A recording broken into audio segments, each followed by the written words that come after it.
Balik ka nga dito, Pamela. Ano ba yung boyfriend mo? Di ba nagpaalam sa akin na magpo-propose sa'yo ngayon, ha? Mama, tinatawagan ka daw niya. Hindi ka naman daw sumasagot. Oo, so ngayon kasalanan ko pa. Pwede naman niya ako puntahan sa office.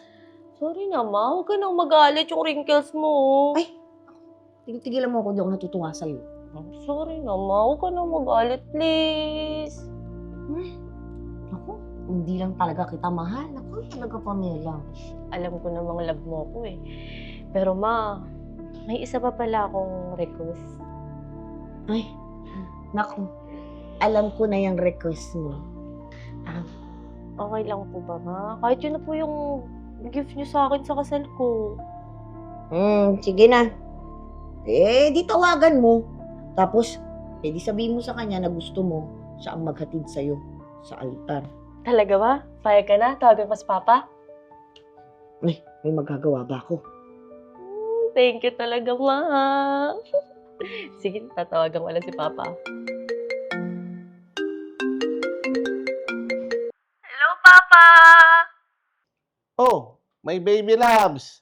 Hello. Ba't napatawag ka? Papa, nag-propose na kasi sa akin si Cedric eh, kaya engaged na ako. Congratulations, anak. I am very, very happy for you. Pero Papa, meron kasi akong isang request sa'yo eh.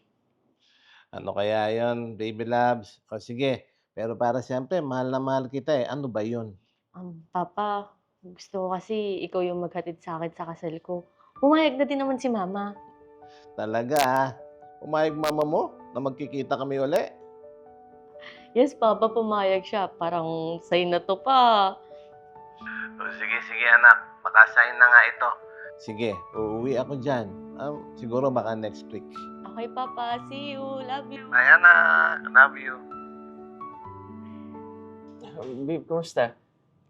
Si Tita Pra, kamusta? Galit pa ba sa akin? Hindi na. Okay na siya. Alam mo naman yun, nagtampo lang kasi syempre hindi ka nagpaalam sa kanya na magpo-propose ka na sa akin. Paano naman kasi hindi ko kasi siya makontak eh. Sabi naman ni Mama, ayos lang daw kasi nasa legal age naman na tayo. So, si Mama mo alam na magpo-propose ka sa akin? Oo, kasama ko din siya bumili ng engagement ring eh. So si Mama mo alam tapos si Mama hindi. Tapos di ka man lang gumawa ng paraan. Sorry na babe, huwag ka na magalit.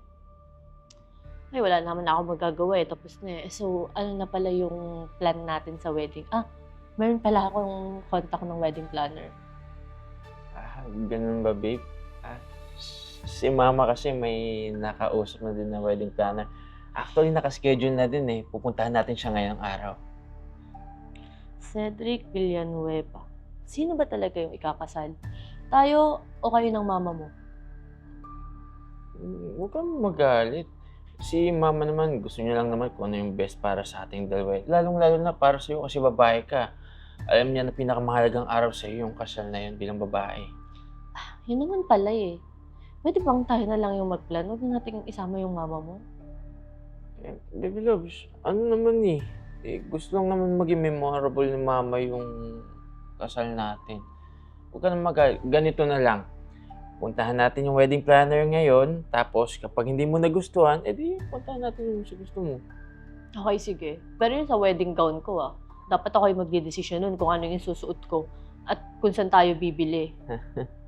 yung sa wedding gown mo, actually meron na din napili si Mama para sa'yo.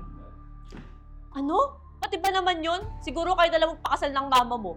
Lagi na lang siya nasusunod eh. Tapos ikaw naman, oo ka na lang ng oo. May labas ko naman magalit sa akin. Tumutulong lang naman si Mama para maging espesyal yung kasal natin eh. Hindi siya tumutulong. Siya yung nagdidesisyon ng lahat. Ikaw naman, oo ka naman ng oo sa mga desisyon niya. Alam mo kung ganyan ka ng ganyan, ewan ko na lang talaga. Alam mo, pinalaki ako ng magulang ko ng may sariling desisyon. May labas, please huwag kang magalit. Sumunod na lang tayo kay Mama. Kasi pag hindi tayo sumunod kay Mama, baka magalit siya sa atin. Alam mo, para tapos na to. Ito na yung singsing Kayo na lang ng mama mo magpakasal. My love!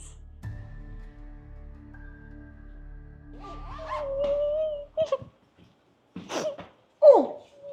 Bakit umiiyak ka? Mama, Binalik ko na kay Cedric yung sing-sing. Talaga? Bakit? What happened? Paano ba naman kasi yung mama niya, lahat na lang pinapakailaman. Simula sa engagement ring, sa wedding gown, sa wedding planner. Eh ikaw nga, hindi ka nangingialam eh, kahit ako naman talaga yung bride. Eh, siyempre kasi, gusto ko, kayo yung magde-decide para sa kasal nyo. Kasal nyo yun eh. Pero, kung darating ang panahon na meron kayong gustong or may kailangan kayo o may suggestion ko, dun lang yung time na makikialam ako sa inyo.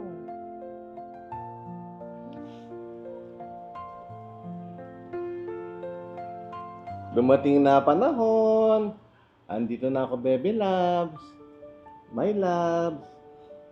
Papa, ba't ang aga niyo po? Sabi niyo po sa akin, next week pa kayo uuwi. Na-excite lang ako sa tawag mo eh. Saka gustong-gusto na kitang makita. Lalong-lalo na si My loves. Ako hindi ako na-excite na makita ka. Pero pwede ka na umuwi. Hindi naman kasi tuloy na yung kasal nila. Bakit? Ano nangyari? Nali ko na papa yung sing-sing kay Cedric. Paano ba naman kasi? Walang sariling desisyon. Lagi na lang mama ng mama niya. Tama yan, anak. Alam mo, ang pagpapakasal, hindi yan parang kaning mainit. Na pag napaso ka, iluluwa mo na lang basta-basta. Hoy, William, ako nga sa'yo nun eh. Pasong-paso na ako, pero hindi kita niluwa. Nagtiis ako sa'yo ha, kahit ikaw, puro ka pasarap. Ano mo? Ba't sa akin na naman napunta usapan? O bakit? Kanino pa ba? Makapayo ka sa anak mo. Para namang may ambag ka dito sa buhay niya. Oo naman, kakadating ko lang. High blood ka na naman sa akin. Mama, papa, minsan lang tayo magsama-sama ng tatlo. Pwede ba? Peace muna. Sige. Ano? Nagugutom na ako, kadarating ko lang. May pagkain ba tayo dyan? Ay, naku. Diyos ko talaga tong tatay mo. Hanggang hindi pa rin nagbabago ako. Sige na. Ahinan mo na yan at pakainin mo talaga sa kwarto. Tara na, papa. Pasok ka na.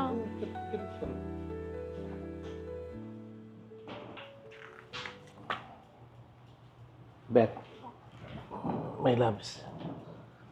Pwede ba tayo mag-usap? Yun naman ang dapat natin pag-usapan. Alam mo kasi, meron akong katanong na gusto kong magkaroon ng kasagutan. Ba't ba tayo nagkaganito? Pag-umpisa tayong mag-best friend bago maging tayo. Tapos ano nangyari sa atin?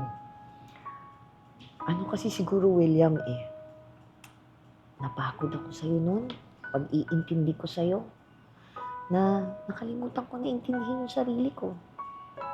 Pero alam mo, nung naghiwalay tayo, nakita ko ulit yung sarili ko, saka yung self-worth ko. Sorry, Beth.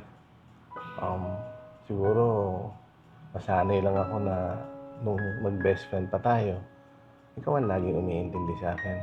Nakakalimutan ko. May sarili ka rin nga pa ng pangangailangan. Oo nga.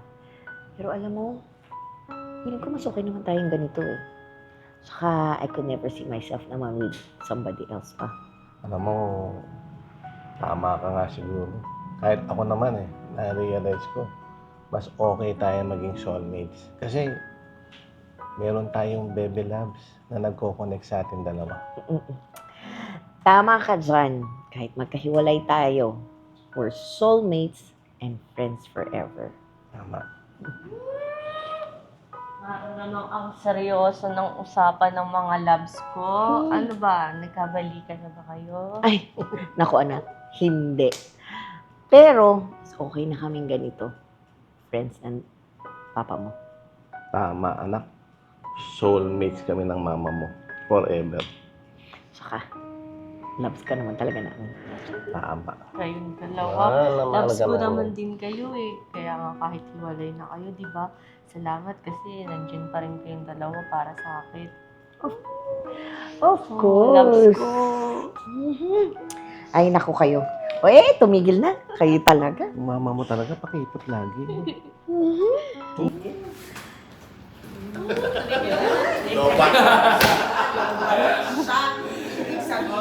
Out. we're done! Walkout na ako. Walkout ka na?